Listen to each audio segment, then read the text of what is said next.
بسم اللہ الرحمن الرحیم۔ امیر المومنین حضرت علی علیہ السلام نہج البلاغہ میں فرماتے ہیں ہر شخص کا ایک انجام ہے، اب وہ خواہ وہ شیرین ہو یا تلخ ہو۔ پھر فرمایا ہر آنے والے کے لیے پلٹنا ہے، اور وہ جب پلٹ گیا تو جیسے کبھی تھا ہی نہیں۔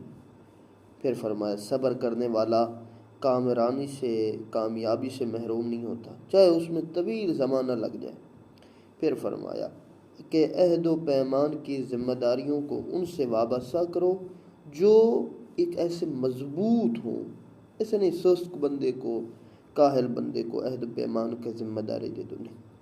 پھر فرمایا تم پر اطاعت بھی لازم ہے ان کی جن سے ناواقف رہنے کی بھی تمہیں معافی نہیں ہے۔